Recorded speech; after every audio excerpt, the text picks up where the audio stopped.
न तेरी आने की खुशी न तेरी जाने की गम, न तेरी आने की खुशी न तेरी जाने की गम, बीत गए वो लम्हे जब दीवाने थे तेरे हम।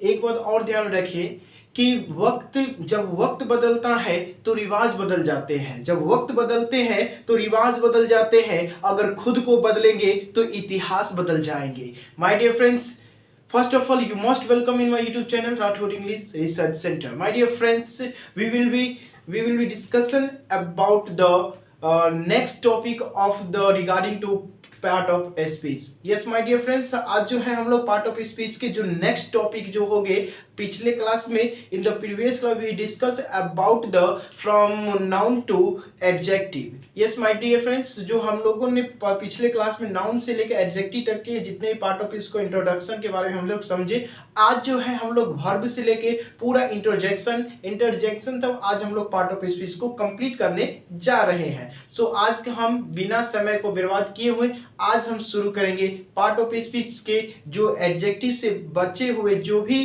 पार्ट ऑफ स्पीच है उनकी चर्चा करेंगे। तो चलते हैं, आज के जो चैप्टर होंगे वो एडजेक्टिव के बाद यानी वर्ब होगा और वर्ब से हम लोग आज देखेंगे। जैसे कि आज हम लोग जो देखेंगे वो कहां से देखेंगे, तो वर्ब से देखेंगे कि वर्ब होता है क्या। ध्यान दीजिए, वर्ब है क्या, वर्ब देखेंगे कि वर्ब होता है क्या। तो ध्यान दीजिए, जब कोई सेंटेंस हम लिखते हैं, क्या करते हैं, कोई जब सेंटेंस हम लिखते हैं, जैसे हम बोलो कि Radha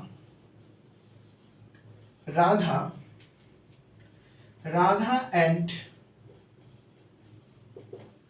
Krishna love each other. क्या है कि राधा एंड कृष्णा जो है वो प्यार, एक दूसरे से प्यार करते हैं। तो यहां पे आप देख रहे हैं कि लव। अब हम यहाँ पे आपको बखूबी पता चल गया होगा कि नाउन कौन सा है और एब्जेक्ट कौन सा है। ये सभी बातों पर हमने चर्चा की है, हालांकि वर्ब के बारे में भी चर्चा की है, लेकिन जब हम पार्ट ऑफ स्पीच बता रहे हैं तो यहाँ पर भी आपको वर्ब बता देना मेरा फर्ज बनता है। तो यहाँ पर भी आपको वर्ब हम बता देते हैं। यहाँ पर जैसे हम एक लिखें कि Radha and Krishna love each other, फिर उसी तरह एक और एग्जाम्पल लिखो कि both of them made for each other। वो दोनों जो है एक दूसरे के लिए बने हुए हैं, है ना। यहां पर भी देखिए, यहां भी वर्ब ये जो है प्यार लव जो है यहाँ भी वर्ब का काम कर रहा है और मेड भी वर्ब का काम कर रहा। उसके बाद कि both of them were not to find each other। वो जो थे एक दूसरे को पा न सके थे, है ना। यहाँ पे नट के बदले एक एबल लगा दे, वो दोनों एक दूसरे को पा न सके थे। तो यहाँ पर भी देख रहे हैं कि वर नट एबल जो है यहाँ भी वर्ब का काम रहा और फाउंड जो है यहाँ भी टू के बाद जो ये वर्ब है ये भी यहाँ पर वर्ब का काम कर रहा है। तो इससे आपको पता चल रहा होगा कि यहाँ वर्ब क्या कर रहा है, तो एक्शन कर रहा है। क्या कर रहा है, एक्शन कर रहा है। एक्शन का मतलब कोई कार्य कर रहा है। कैसा कार्य कर रहा है, तो राधा और जो कृष्णा है वो क्या करता है, एक दूसरे से प्यार करता है, यानी कि प्यार करने का कार्य कर रहा था। प्यार करने का कार्य तो ये कर रहा है, लेकिन एक्शन क्या हो रहा है, तो लव प्यार करना होता है, इसीलिए इसको वर्ब के कैटेगरी में रखा गया। फिर यहाँ पे भी देखे कि both of them made for each other। यहाँ पे जो है यहाँ पे कि वे दोनों जो है एक दूसरे के लिए बने हुए थे।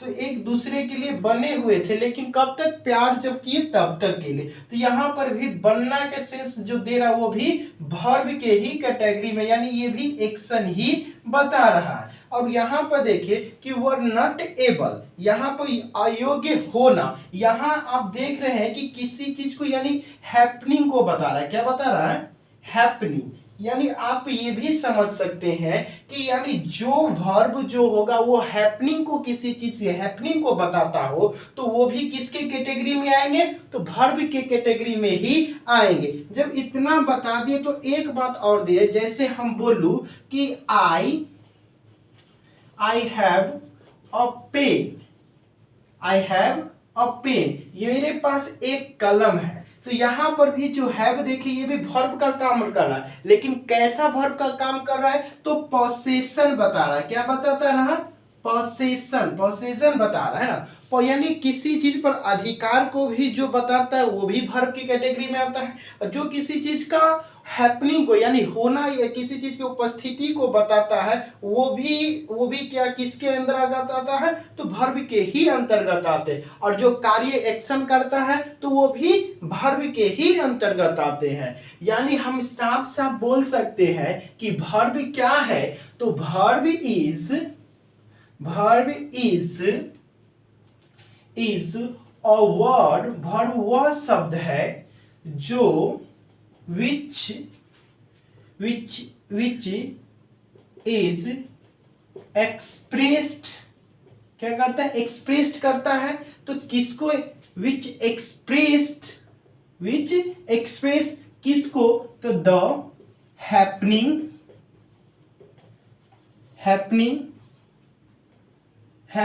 of an action, यानी किसी कार्य को होने को बताता है, या किसी पोजीशन को बताता है। यानी पोजीशन को जो भी बताने का काम करता है वो क्या कहलाता है, तो वो भी वर्ब कहलाता है। तो यहां पे आपने देखा कि वर्ब जो होता है किसी एक्शन को या पोसेशन को या किसी को हैपनिंग को भी ये बताते हैं। तो उन सभी चीजों को क्या कहते हैं, तो वर्ब ही आते हैं। जब वर्ब आप इतना देख ले तो यहाँ पे आपने देखा कि लव जो भी वर्ब है, मेड भी वर्ब है, वर्ब भी जो है वर्ब आता। और यहाँ पे आप देख रहे कि इंफिनिटिव के बाद फाउंड आया है, ये फाउंड भी वर्ब है। अब ये कौन सा वर्ब है, जब हम वर्ब चैप्टर हम आपको पढ़ाएंगे अच्छी तरह से तब वहां पे आपको पता चल जाएगा कि वर्ब का ही पार्ट है और किस तरह का वर्ब है और किस तरह का फंक्शन ये कर रहा है सेंटेंस में, उन सारी चीजों को हम वहां बताएंगे। फिलहाल अभी यहाँ पे ये समझिए कि वर्ब होता है तो होता है क्या, तो यहाँ पे वर्ब आप समझ गए। तो यहाँ पर एक बात और ध्यान दीजिए कि जिस वर्ब का क्या, जिस वर्ब, अगर कोई भी वर्ब हो, यानी जैसे हम बोलू कम, उसके बाद बोलू फाउंड, उसके बाद बोलू अगर मेक, उसके बाद बोलू लव, उसके बाद बोलू ट्राई, यानी इस सभी का हिंदी अगर लिखे देखे तो यहां होता है आना, पाना, बनना, प्यार करना, उसके बाद कोशिश करना। यानी कोई भी वर्ड देखे सभी वर्ड का जो अंत होता है, हिंदी में जो अंत होता है ना से अंत होता है। यानी आप नोट में करके लिख सकते हैं कि जिस हिंदी वाक्य के जिस हिंदी शब्द के अंत ना से हो, किससे हो, ना से, तो उससे क्या, उससे इंग्लिश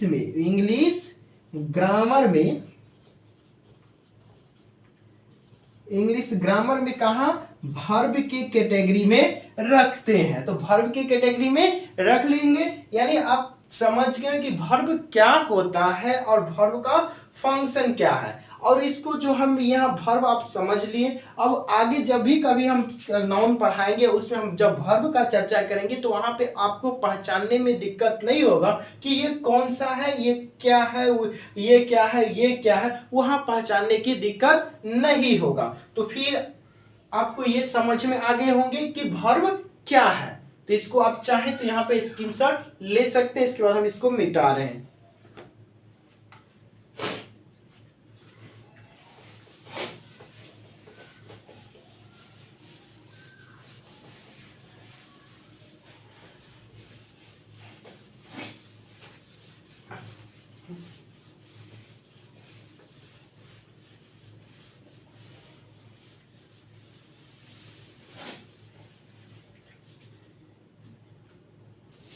क्या हम लोगों ने वर्ब को देखा। अब इसके बाद वर्ब के बाद क्या आता है, तो एडवर्ब आता है ना। वर्ब के बाद एडवर्ब। आपको हमने बताया कि नजर जिधर जिधर जाए उधर नाउन नजर आए, और नाउन के जो बदले आए वह प्रोनाउन कहलाए, और नाउन प्रोनाउन में जो विशेषता को भी ऐड डिटेल करता है नाउन प्रोनाउन में वो एडजेक्टिव कहलाता है, और जो नाउन प्रोनाउन जो भी कार्य करता है वो वर्ब कहलाता है। और जो वर्ब और ऑब्जेक्टिव में, किसमें, ऑब्जेक्टिव में, दोनों में जो डिटेल ऐड करता है, दोनों में जो कुछ भी मॉडिफाई करता है, क्या करता है, मॉडिफाई करता है, वह क्या कहलाता है, तो एडवर्ब कहलाता है। जैसे अगर हम बोलूं, जरा ध्यान दीजिएगा, कि जैसे हम बोलूं कि ही रन फास्ट, यहां पे आप थोड़ा छांटने की कोशिश कीजिए कि कौन सा इसमें एडवर्ब है। ही रन फास्ट, उसके बाद बोलूं कि he is too tired to walk, फिर बोलो Radha is fairly beautiful girl. उसी तरह फिर बोलो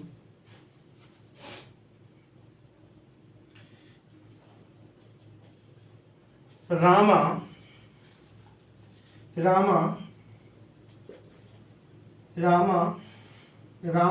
and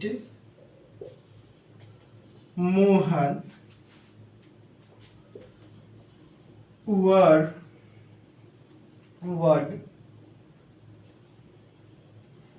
rather, Rama and Mohan were rather enemy।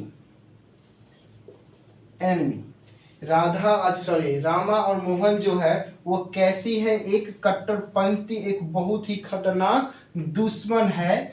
For each other, एक दूसरे के लिए खतरनाक, सबसे खतरनाक दुश्मन है। तो यहाँ पे आपने देखा, यहाँ पे जो है ही रन फास्ट, वह दौड़ता है, कैसा दौड़ता है, तो तेज दौड़ता है। ही इज टू टायर्ड, वो कितना थका हुआ है, बहुत थका हुआ है, जो चल नहीं सकता है। फिर Radha is fairly beautiful girl, Radha जो है बहुत ही सुंदर सुशील सी लड़की है। उसके बाद Rama and Mohan were rather enemy for each other, बहुत ही एक दूसरे के लिए बहुत ही खतरनाक भयावह एक तरह से दुश्मन है एक दूसरे के लिए। तो यहाँ पे आप देख रहे हैं कि जहां भी एडवर्ब आया है वो कभी, एक बार ध्यान रखिए कि जब भी एडवर्ब आता है ये जिसको क्वालिफाई करेंगे दो कंडीशन में, या तो मेन वर्ब के बाद आएंगे,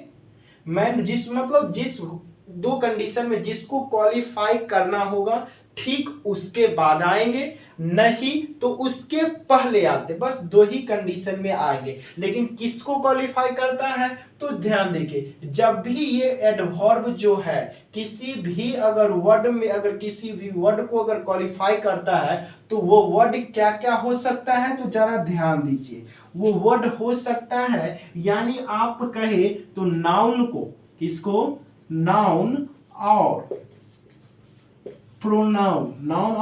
प्रोनाउन को छोड़कर, ठीक है, नाउन और प्रोनाउन को छोड़कर बाकी जो भी आता है एडजेक्टिव आता है, या एडवर्ब आता है, या वर्ब आता है, या प्रीपोजिशन आता है, या कंजंक्शन आता है, या इंटरजंक्शन आता है ना।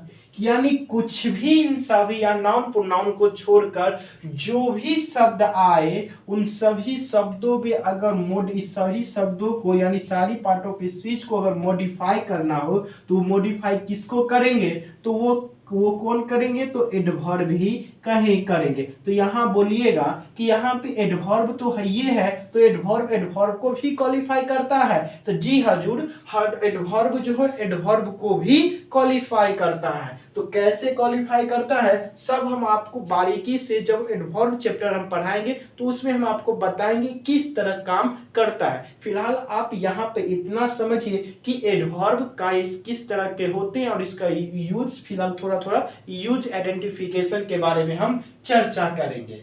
तो यहाँ पे आपको एडवर्ब थोड़ा मतलब ये एडवर्ब पता लगे। यहाँ पर जब देखिए हम आपको क्या बोले कि जब भी ये होंगे वो नाउन प्रोनाउन को छोड़कर बाकी सारी चीजों जितने पार्ट ऑफ स्पीच होंगे सभी को क्वालिफाई करेंगे। तो यहाँ पे रन्स, ये रन क्या है, तो मैन वर्ब है। क्या है, रन मैन वर्ब है। तो रन्स को मैन वर्ब को क्वालिफाई करने के लिए आया है। तो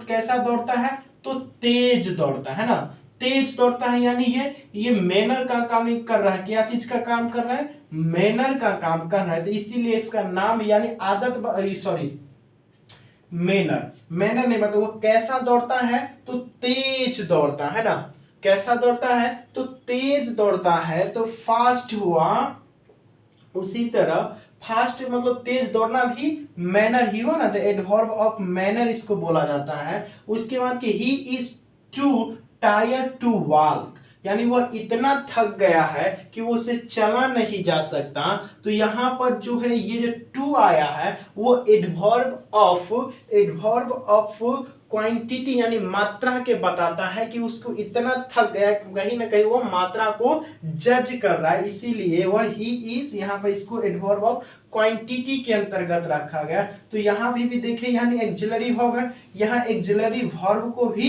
क्वालिफाई कर रहा है। यानी आप एक बात और ध्यान रखें कि मेन वर्ब को अगर क्वालिफाई करना रहेगा तो मेन वर्ब के बाद आएंगे। अगर इसमें अगर एक्सिलरी वर्ब रहेंगे तो एक्सिलरी वर्ब के ठीक बाद भी एडवर्ब का प्रयोग होता है। उसके बाद है कि राधा इज फेयरली, यहाँ पे भी देखिए कि यहाँ पे एक्सिलरी वर्ब यूज हुआ है। तो एक्सिलरी वर्ब जो यूज हुआ है ठीक इसके बाद फेयरली का प्रयोग हुआ है जो कि एक एडवर्ब है। और यहाँ ब्यूटीफुल गर्ल, यहाँ पे ये एडजेक्टिव है। तो यहाँ पे आप ये भी देख सकते हैं कि एडजेक्टिव को क्वालिफाई करने के लिए ही फेयरली का प्रयोग हुआ। यहाँ पे आप कहीं पर भी नहीं देखेंगे कि नाउन के पीछे जो होते नाउन के पहले एडवर्ब का प्रयोग हुआ है। हमेशा इनका प्रयोग या तो एडजेक्टिव को क्वालिफाई करने के लिए होंगे, या तो एडवर्ब को होंगे, या वर्ब को होंगे, या प्रीपोजिशन को, कंजंक्शन या इंटरजेक्शन को होंगे। तो इन्हीं को क्वालिफाई करने के लिए इनका प्रयोग किए जाते हैं। तो हम बोल सकते हैं इसका जो हम डिफिनेशन अगर लिखने की बात करें तो हम लिखे कि एडवर्ब और वर्ड, एडवर्ब ऐसे लिखे कि adverb is a word, adverb जो है एक ऐसा शब्द है जिसका प्रयोग विच इज यूज टू, जिसका प्रयोग किए जाते हैं। क्या किस लिए किया जाता है, टू एड डिटेल्स, यानी किसके लिए, एड डिटेल्स जोड़ने के लिए किया जाता है। किस में, तो इन द, वहां तो इन लिख देना, तो इन द मीनिंग ऑफ किसमें, यानी हम यहाँ पे ये सभी प्रीपोजिशन को लिखने से अच्छा होगा कि हम यहाँ पे लिख दिए कि the part of speech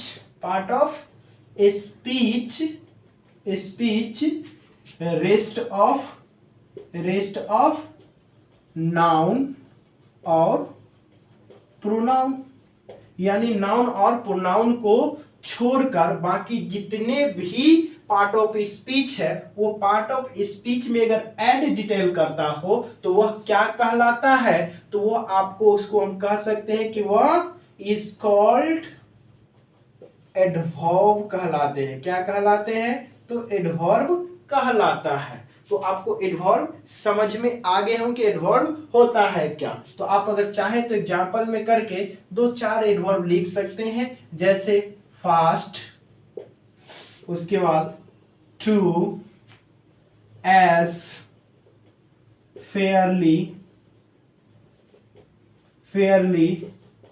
rather, hard, hardly, etc। बहुत सारे एडवर्ब हैं। जब हम आपको एडवर्ब चैप्टर पढ़ाएंगे वहां पे हम अच्छी तरह से एडवर्ब के बारे में हम चर्चा करेंगे। फिलहाल आप इतना समझिए कि एडवर्ब होता है तो होता है क्या। इसमें एक नोट लिख लीजिएगा कि जब भी अगर एडवर्ब आते हैं, अगर मेन वर्ब हो, क्या हो, मेन वर्ब होगा, तो मेन वर्ब के ठीक बाद एडवर्ब आते हैं ना, एडवर्ब का प्रयोग होता है। उसके बाद अगर एक्सिलरी वर्ब रहे, क्या रहे, अगर एक्सिलरी वर्ब रहे तो एक्सिलरी वर्ब के ठीक बाद एडवर्ब आते हैं, उसके बाद मेन वर्ब का प्रयोग होता है। ये हो गया 2। और ध्यान दीजिए ये 2 हो गया। अगर मेन वर्ब हो, क्या हो, मेन वर्ब हो, इसके बाद अगर ऑब्जेक्ट हो तो ऑब्जेक्ट के ठीक बाद एडवर्ब का प्रयोग होता है। ठीक है ना। तो समझ गए कि एडवर्ब का प्रयोग कब होगा। 3 सेंस में ये बेसिकली यूज होते हैं। और कभी कभी सेंटेंस के शुरू में भी क्या होता है, सेंटेंस के कोई भी सेंटेंस हो तो सेंटेंस के शुरू में भी एडवर्ब का प्रयोग होते हैं। कौन सा एडवर्ब का प्रयोग जो सेंटेंस के शुरू में होते हैं, तो वो जो होता है एडवर्ब ऑफ, मतलब किसी चीज के रीजन जो परिणाम होते हैं, परिणाम को जो बता कहते हैं, जैसे definitely you have to go there, निश्चित रूप से आपको वहां जाना चाहिए। तो वहां पर डेफिनेटली जो हुआ वो कुछ ऐसे भी एडवर्ब है जो सेंटेंस के शुरू में प्रयोग होते हैं। तो इस तरह आप एडवर्ब का यूज कर सकते हैं। ये तो तीनों चीज, ये तीनों जो है 1, 2, 3 और 1, 4, ये चारों नोट आप लिख ले। चलिए, तो इससे भी आपको एडवर्ब समझ में आ गए होंगे। थोड़ा वीडियो लंबी हो जाएगी, इसीलिए वीडियो थोड़ा स्पीड में खींचना पड़ रहा है। तो चलिए, आपको एडवर्ब भी समझ में आ गए होंगे। एडवर्ब के आप बात देखेंगे प्रीपोजिशन कि प्रीपोजिशन क्या होता है, इसको मिटा दूं। चलिए,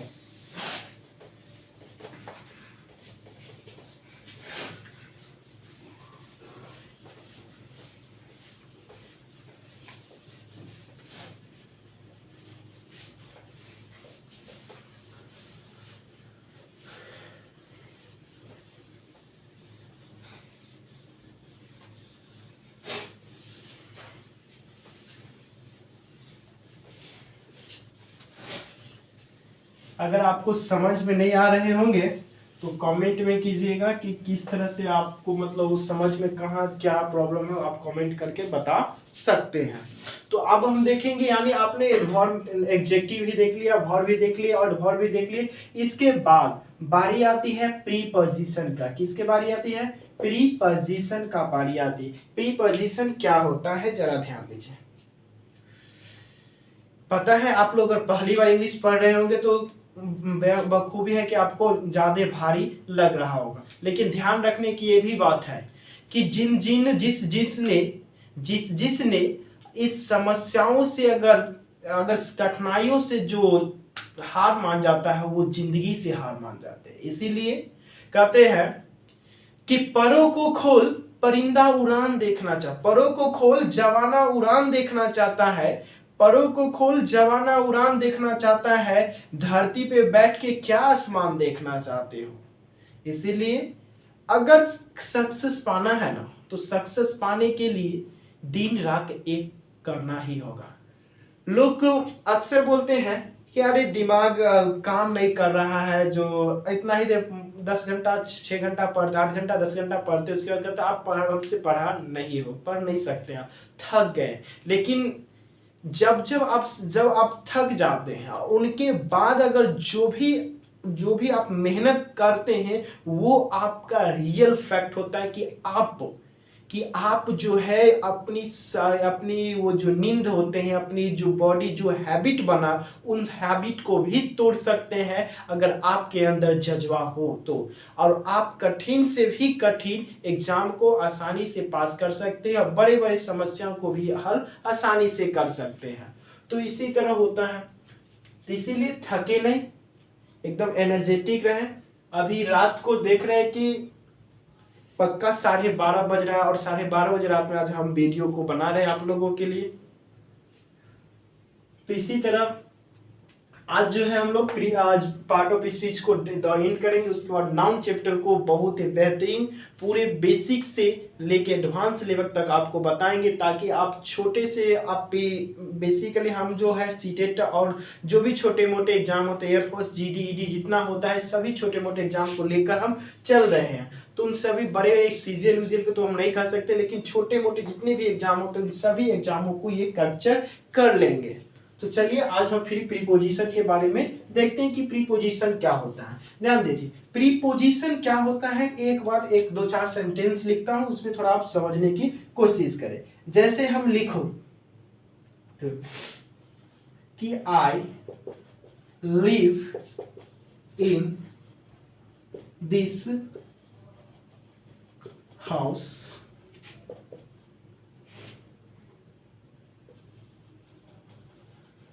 Radha and Krishna made for each other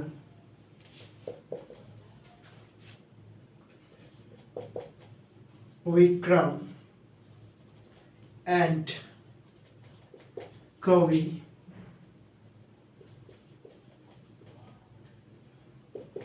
pray the gods for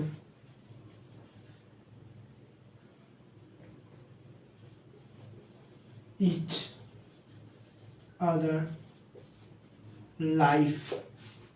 एक दूसरे की जिंदगी के लिए वो भगवान से प्रार्थना करते हैं। उसी तरह बोले कि I will go with you, I will go with you, मैं तुम्हारे साथ जाऊंगा। उसी तरह फिर बोलूं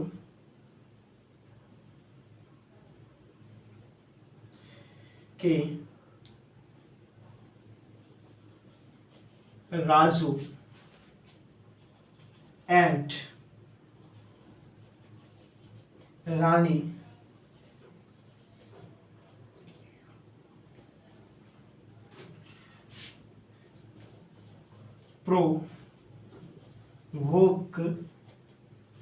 provoke each other, एक दूसरे को उस्काते रहते हैं। for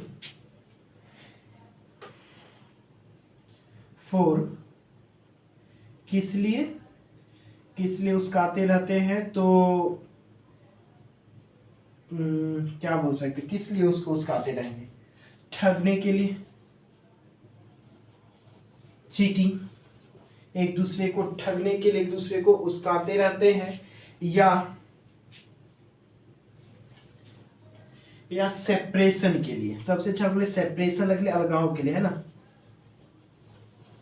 सेपरेशन यानी अलगाव के लिए, जैसे एक दूसरे से अलग हो जाए, इसीलिए एक दूसरे से वो प्रोवोक करते रहते हैं, उस्काते रहते हैं। तो यहाँ पे आपने देख रहे होंगे कि I live in this house, यहाँ मैं इस घर में रहता हूँ, यानी यहाँ पे इन है जो कहाँ है, इस घर में रह रहा। तो यहाँ पे दिस हाउस जो है एक नाउन का काम कर रहा है। किसका काम कर रहा है, नाउन का कर रहा है, नाउन का काम कर रहा है। नाउन के ठीक पहले आकर उसमें नाउन के साथ यहाँ की जो सेंटेंस है, एक सेंटेंस को दूसरे सेंटेंस से कनेक्ट कर रहा है, तो इसीलिए यहाँ पे इन का प्रयोग किया गया। अब इन है क्या, तो प्रीपोजिशन है। क्या है, प्रीपोजिशन, यानी प्रीपोजिशन का जो काम ही होता है, यानी किसी नाउन या प्रोनाउन के ठीक पहले आकर और उसमें एक दूसरे शब्द से जो जोड़ने का काम करता है वो प्रीपोजिशन कहलाता है। फिर उसके बाद देख रहे हैं कि Radha and Krishna made for each other, यानी एक दूसरे के लिए बने हैं। तो यहाँ पर भी जो फोर होता है वो ईच अदर के ठीक पहले आकर ये मेड और ईच अदर को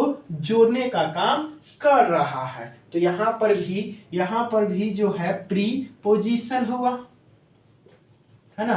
प्रीपोजिशन का काम क्या कौन कर रहा है, फोर कर रहा है। उसी तरह यहाँ भी देख लेंगे विक्रम एंड कवि प्रे द गॉड्स, यानी भगवान से प्रार्थना कर रहा है ईच अदर लाइफ। यहाँ पर भी फोर जो है वो किसका अति कर रहा है, फोर जो है ये एक अदर के पहले आकर उसको एक दूसरे से ज्वाइंट करने का काम कर रहा। फिर यहाँ पे देखिए I will go with you, यहाँ यू से भी पहले आकर, यू से यानी प्रोनाउन है ना, बोले है ना कि प्रोनाउन और नाउन से ठीक पहले आकर दो शब्दों को जोड़ने का काम करता है वो प्रीपोजिशन कहला। तो यहाँ पे प्रीपोजिशन क्या है, विथ जो है ये भी प्रीपोजिशन है। उसके बाद देखिए कि Raju and Rani provoke each other, एक दूसरे को उस्काते रहते हैं फॉर सेपरेशन, कि ताकि अलग हो जाए। तो यहाँ पर भी सेपरेशन जो है, यहाँ पर सेपरेशन नाउन है और नाउन को एक नाउन को दूसरे नाउनों से जोड़ने के लिए ही फोर का प्रयोग हुआ है, इसीलिए फोर भी प्रीपोजिशन है।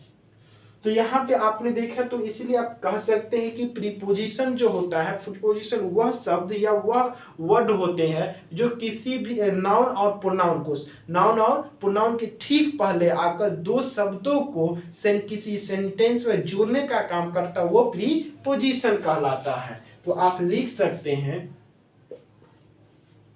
पहले ध्यान दें प्रीपोजिशन एक बार ध्यान रखिएगा। प्रीपोजिशन, प्री का मतलब होता है बिफोर, क्या होता है, प्री का मतलब बिफोर, पोजीशन का मतलब स्टेट यानी स्थिति, यानी किसी भी स्थिति के ठीक पहले आता हो उसी को, वो जो सब पहले आता है उसी को ही प्रीपोजिशन कहलाता है। तो preposition is a word which is used, जिसका प्रयोग किया जाता है बिफोर नाउन और प्रोनाउन के ठीक पहले प्रयोग किया जाता है। एंड सो इट्स रिलेशन, क्या दिखलाता है, अपना संबंध दिखलाता है किसके साथ, विथ अदर वर्ड्स, दूसरे शब्दों के साथ। कहाँ, इन अ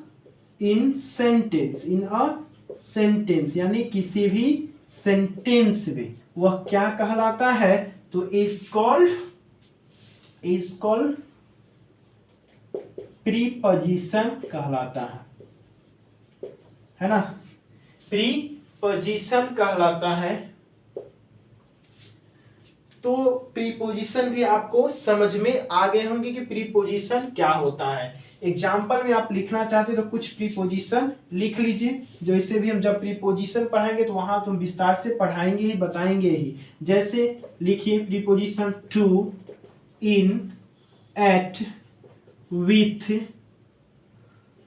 विदिन, आफ्टर, above, before,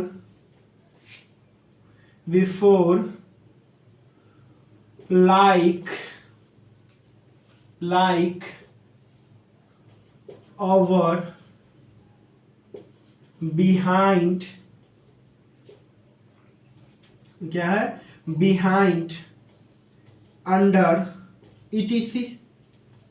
बहुत सारी प्रीपोजिशन है, हम आपको जब प्रीपोजिशन बताएंगे वहां हम आपको विस्तार से हम बताएंगे। तो प्रीपोजिशन किसके पहले आता है? तो नाउन प्रोनाउन के ठीक पहले आकर दो शब्दों को एक दूसरे शब्दों के अपना रिलेशन बताना है और एक दूसरे को सेंटेंस को जोड़ने के लिए ही एक दूसरे शब्द को जोड़ने के लिए ही प्रीपोजिशन का प्रयोग किए जाते हैं। तो प्रीपोजिशन आपको समझ में आ गए होंगे। इसके बाद हम देखेंगे प्रीपोजिशन के बाद बारी आती है कंजंक्शन की। तो इसको मिटा दूं, चलिए।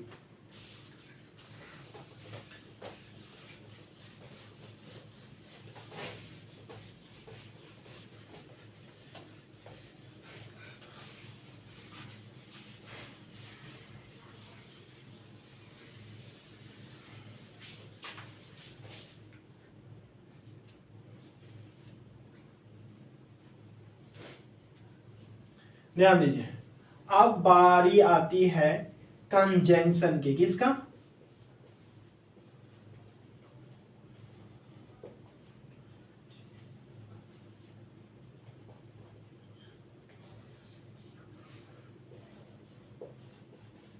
कंजंक्शन।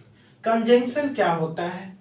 जिस तरह प्रीपोजिशन होते हैं उसी तरह कंजंक्शन होते हैं, बस अंतर है कि वहां वो दो शब्दों को जोड़ते हैं और यहाँ जो कंजंक्शन है दो या दो से अधिक सेंटेंस को जोड़ने का काम करता है, फ्रेज को जोड़ने का काम करता है, उसी को ही कंजंक्शन कहते हैं। जैसे अगर हम बोलूं कि यू आर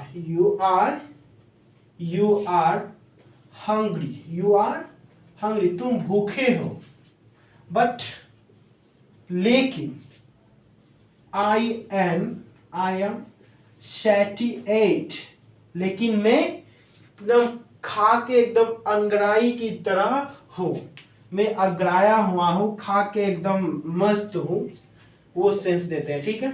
फिर उसी तरह you are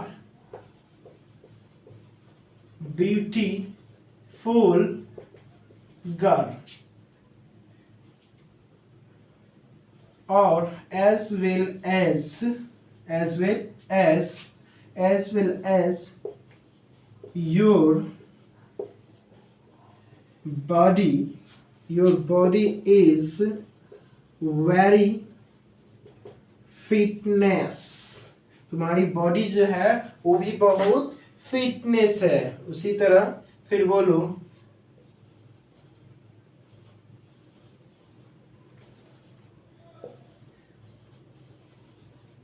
Radha and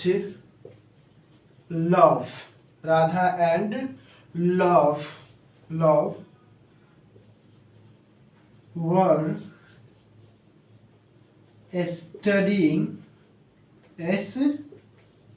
studying when, जबकि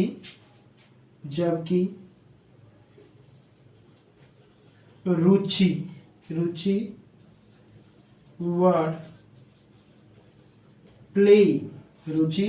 वर playing in the field. Radha और लव जो है वो पढ़ रहे थे जब रुचि खेल रहे थे, जबकि फील्ड में रुचि खेल रही थी। उसी तरह हम बोलो फिर से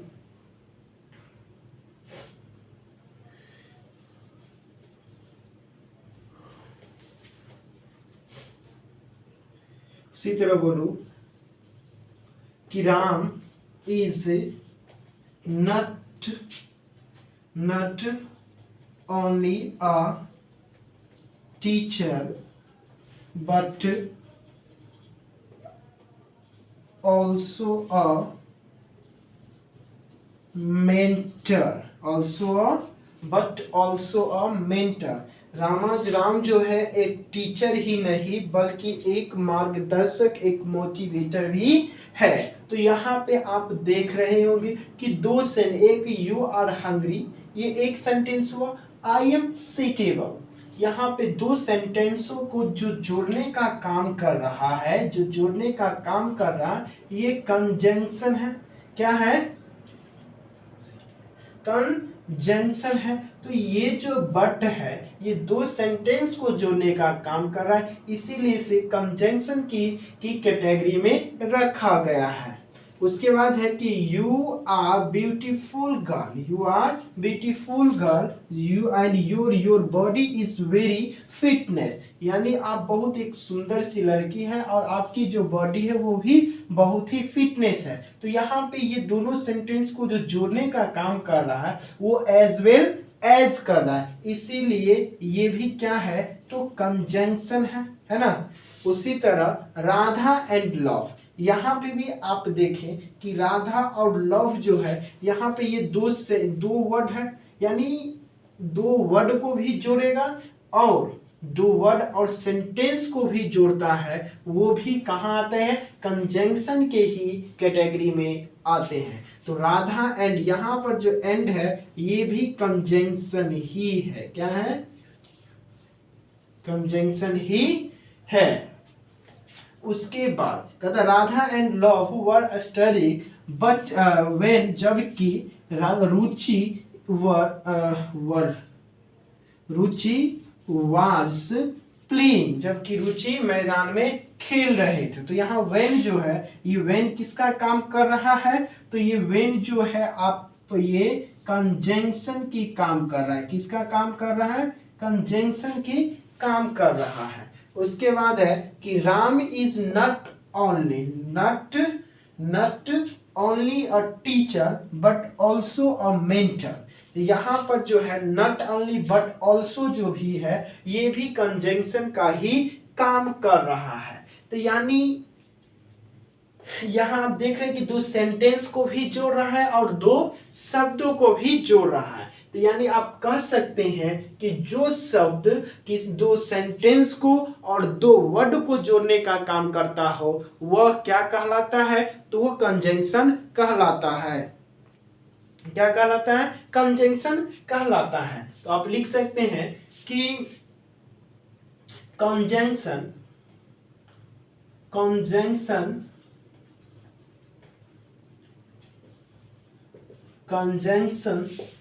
is a word, conjunction is a word that is used to add to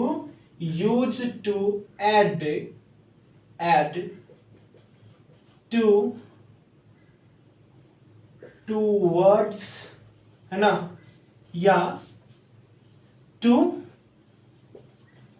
sentences वह क्या कहलाएगा इज कॉल्ड कंजंक्शन। तो यानी जो शब्द दो सेंटेंस को या दो शब्दों को जोड़ने का काम करता है वह कंजंक्शन कहलाता है। जैसे आप कुछ एग्जाम्पल के तौर पर कंजंक्शन लिख सकते हैं। पहला and, when, but,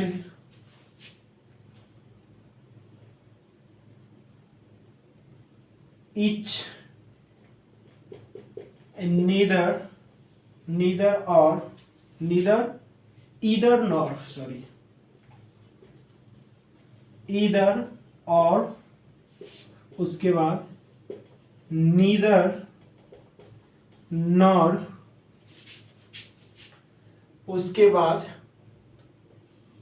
as well as, not only but also हो गया।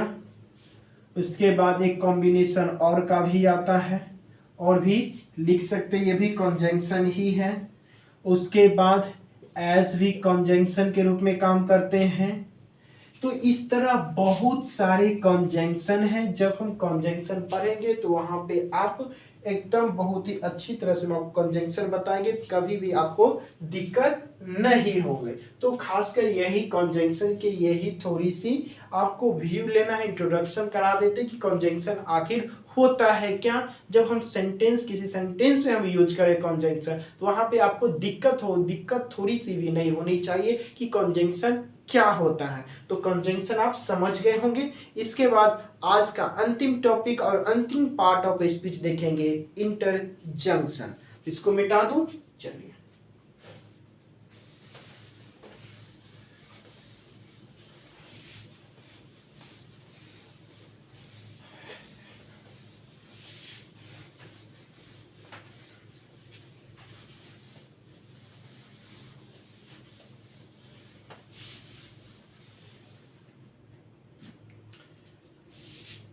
आज की अंतिम टॉपिक और अंतिम पार्ट ऑफ स्पीच है इंटरजंक्शन। ध्यान दीजिए, इंटरजंक्शन क्या होता है, ध्यान दीजिए। इंटरजंक्शन जो होता है, यानी जंक्शन इंटर, किसी चीज में एकदम सडनली से अचानक से कुछ हो जाता है, उससे या तो खुशी मिलता है, या तो दुख मिलता है, या तो गम मिलता है, या किसी का अपमान होता है। तब जितने भी इस तरह की घटनाएं होते हैं वो सब कहाँ होते हैं, तो इंटरजंक्शन में होते हैं। जैसे एक होती है सेंटेंस, एक हम लिखता हूं,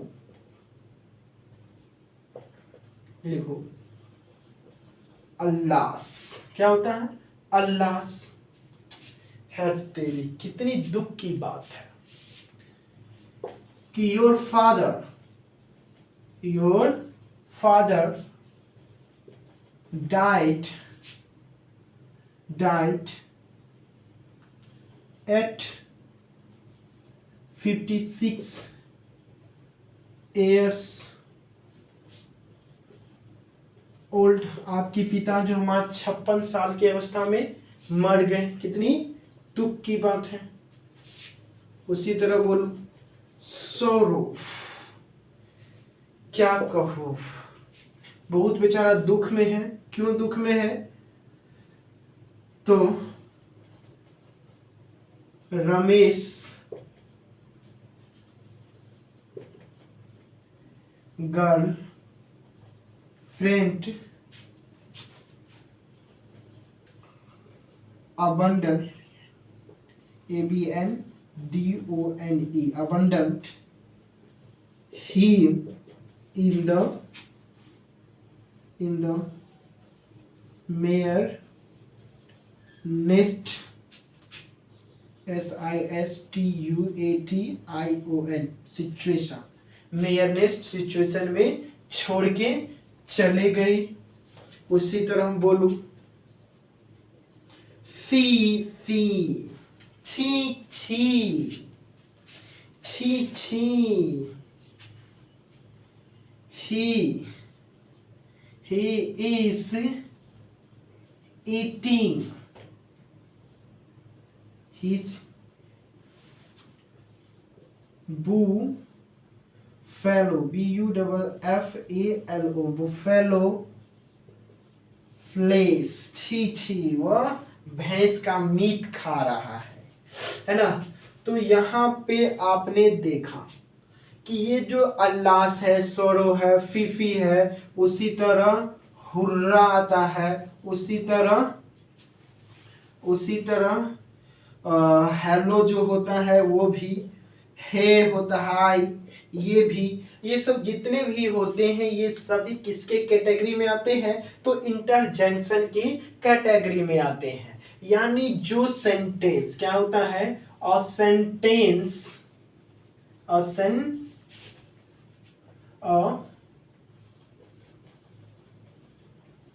sentence which is used to, जिस सेंटेंस का प्रयोग एक्सप्रेस प्रयोग किया जाता है किसके दर्शाने के लिए, तो या तो सोरो दुख को दर्शाएगा, है ना, या सरप्राइज दर्शाएगा, या जॉय बताएगा, या कॉन्टेम्प्ट, कॉन्टेम्प्ट मतलब होता है यानी किसी का अपमान, अपमान, किसी का अपमान को भी दर्शाएगा, है ना। उसके बाद रिमोर्च भी कर सकते हैं, लिख दीजिए रिमोर्च, यानी अचानक से जो भी फीलिंग आए, कोस्ट में के लिए सडनली, है ना, सडनली फीलिंग, यानी अचानक से जो भी फीलिंग आए जिस भी तरह के हो, उन सभी फीलिंग देने वाली सेंटेंस को ही क्या कहते हैं, तो इज कॉल्ड इंटरजंक्शन, है ना, इंटरजंक्शन कहा जाता है। इंटरजंक्शन की जो शुरुआत होगी, जब भी होगी तो ये सारी शब्द होंगे और इसके बाद एक्सक्लामेटरी मार्क होंगे, उसके बाद सेंटेंस होंगे। तो ये सेंटेंस होंगे तो यही वाले जितने भी इस तरह के वाक्य आएंगे सभी इंटरजंक्शन के अंतर्गत आएंगे। तो आपको इंटरजेक्शन समझ में आ गए होंगे और पूरे जितने भी पार्ट ऑफ स्पीच है उन सभी पार्ट ऑफ स्पीच अच्छी तरह से समझ में आ गए होंगे। तो फिर आपको आपसे एक अनुरोध है कि अगर आपको ये समझ में नहीं आए होंगे, एक बार कृपया करके फिर से वीडियो को देखें और उसके बाद जब हम अगले वीडियो में आएंगे वहां से हम नाउन को अब हम लोग क्या करेंगे, एक एक पार्ट ऑफ स्पीच को पूरी बारीकी से पढ़ेंगे, किस किस तरह फंक्शन करता है, क्या नियम है, क्या रूल है, किस आधार पे काम करते हैं, कितने टाइप के होते हैं, यानी all the content is are mention in the next class कि which type of sentence and which type of function any sentence should work in the sentence.